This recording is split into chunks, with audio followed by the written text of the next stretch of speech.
2023 dan transfer keuangan dana desa untuk alokasi 2023. Pelaksanaan penyerahan DIPA dan TKDD tahun anggaran 2023 menandakan akan dilaksanakannya APBN 2023 yang dengan penyerahan ini berarti mereka bisa, seluruh kementerian, lembaga dan pemerintah daerah sudah mulai bisa melakukan kegiatan termasuk melakukan procurement meskipun belum masuk tahun anggaran 2023.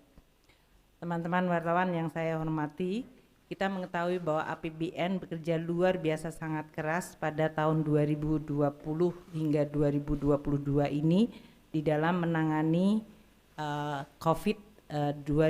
COVID-19 selama 3 tahun berturut-turut. Namun kita juga melihat bahwa pelaksanaan APBN telah mampu melindungi masyarakat, melindungi perekonomian, dan sekarang saatnya juga APBN mulai disehatkan kembali. Risiko dari perekonomian serta APBN bergeser dari tadinya pandemi menjadi risiko global, terutama dengan kenaikan barang-barang yang berhubungan dengan pangan dan energi yang menyebabkan inflasi global melonjak tinggi, yang kemudian menimbulkan respons kebijakan dalam bentuk pengetatan moneter dan kenaikan suku bunga. Ini tentu menimbulkan 3 potensi krisis yang harus diwaspadai pada tahun 2023, yaitu krisis pangan, krisis energi, dan potensi krisis keuangan di berbagai negara yang tidak memiliki fondasi yang kuat. Oleh karena itu, Indonesia juga harus meningkatkan kewaspadaan terhadap kemungkinan berbagai risiko tersebut. Ekonomi global di sisi lain dengan inflasi tinggi dan pengetatan moneter diperkirakan juga akan mengalami stagflasi, dan tensi geopolitik meningkatkan juga risiko dari non-ekonomi. APBN 2023 dirancang sebagai instrumen untuk tetap menjaga optimisme dan terus meningkatkan kewaspadaan terhadap perubahan dari risiko global. Pendapatan negara tahun depan adalah 2.463 triliun, di mana perpajakan mencapai 2.021 triliun, PNBP 441,4 triliun, dan hibah 0,4 triliun. Belanja negara tahun depan mencapai 3.061,2 triliun, di mana belanja pemerintah pusat mencapai 2.246,5 triliun dan transfer ke daerah 814,7 triliun. Defisit APBN tahun 2023 makin mengecil, yaitu sebesar 598,2 atau 2,84%. Ini secara konsisten melaksanakan Perpu 1 2020 atau Undang-Undang 2 2020, yaitu konsolidasi fiskal, di mana pada tahun 2023 defisit harus dijaga di bawah 3% dari GDP. Untuk belanja negara seperti tadi telah disampaikan oleh Bapak Presiden, fokusnya pada yang pertama dan paling penting adalah belanja untuk meningkatkan kualitas SDM. Oleh karena itu saya didampingi oleh 2 menteri yang sangat memang membidangi bidang SDM, yaitu Menteri Pendidikan serta Menteri Kesehatan.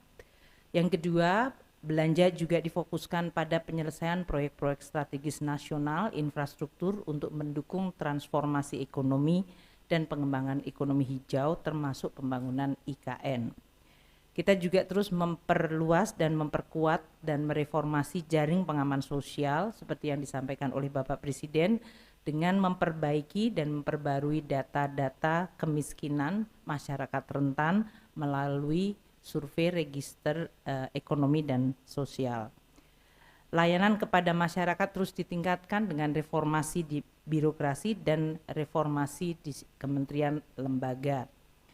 Untuk tahun 2022 ini yang sekarang sudah mendekati bulan terakhir, kita juga melihat bahwa belanja untuk 2022 harus diselesaikan. Seperti diketahui APBN 2022 pemerintah pusat memiliki alokasi 1.119,5 triliun, di mana realisasi sampai dengan akhir November adalah 78,2% atau 876. Ini artinya apabila seluruh KL melakukan belanja sampai akhir tahun, realisasi Desember maka dan mengikuti pola tahun lalu di mana realisasi mencapai 96%, maka pada bulan Desember ini akan dicairkan 203 triliun dari belanja pusat. Sementara untuk belanja daerah yang mencapai 1.196 triliun alokasinya, realisasi November adalah 818 triliun atau 68,2%. Apabila mengikuti pola tahun lalu di mana realisasi mencapai 93%, maka pada bulan Desember ini akan dicairkan dari APBD sebesar 294 triliun. Sehingga total operasi APBN APBD untuk perekonomian akan mencapai 537,2 triliun untuk bulan Desember ini saja. Kami akan terus mendukung kementerian lembaga melaksanakan APBN 2022 sebagai cara untuk terus meningkatkan momentum pemulihan ekonomi kita, namun tetap harus akuntabel dan bermanfaat bagi masyarakat dan perekonomian.